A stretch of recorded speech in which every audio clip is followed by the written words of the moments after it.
Saving a life at what cost? Let's say you have a group of people in the hospital dying. Hold on. Before we continue, we have to cover the ethics, because who doesn't love ethics?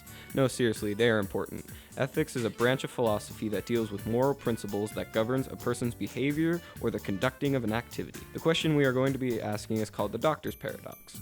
Say you are a doctor. You have a patient who is in a coma and has almost no chance of waking up. He's a John Doe, and you have no idea where he came from. Suddenly, you have two more patients who are in critical condition. In order to survive, they both must have an immediate organ transplant that the coma patient happens to be a perfect match for both. Taking the organs from the man will kill him, but the two other patients are guaranteed to live. What would you do? There are people who believe in taking the man's organs is wrong because they believe he is still alive. The view is a deontological.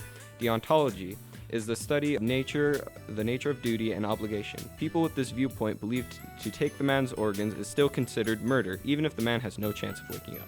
But what about the other two patients? The coma patient has a 0% chance of ever waking up. He will never be able to live his life, whereas the other two patients have a 100% chance with the organ transplant. Let's break that down. 0% plus 100% plus 100% is greater than 0% plus 0% plus 0%. Basically, no one wins except for the doctor, who has a clear conscience, even though he just let 3 people die.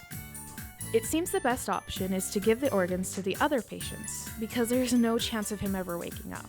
So in the end, you'd save 2 other lives by taking his. But would you even consider him alive at the stage when you know there's no chance of him ever waking up? This would be a more utilitarian solution, which means you want what is best for the most people in this scenario.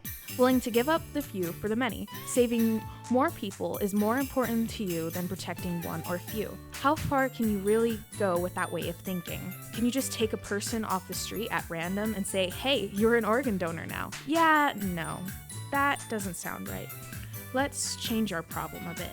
What percentage would you need not to take his organs? If you say a 20% chance to recover or an 80% chance, where would you draw the line in this scenario?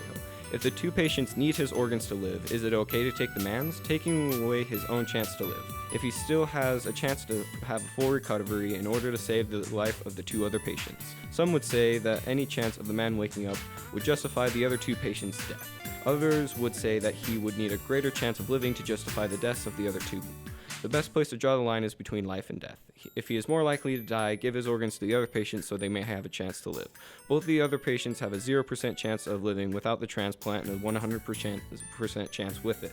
When the coma patient is more likely to die, giving the other people their lives back seems like the better choice. But when the coma patient is more likely to wake up, it would be wrong to take away his greater chance of living. Doctors are not always right, but we can trust them to tell us the most they know about the patient and what they think their chance is. We can trust doctors because they are more knowledgeable about the patient's condition. They take a Hippocratic oath that says they're by law obligated to tell their patient their prognosis and the chance of recovery and survival. Doctors have been wrong in the past. There will always be a chance for human error. Where do you think the line should be drawn? Let us know. Bye! Deontology. It was never about the end.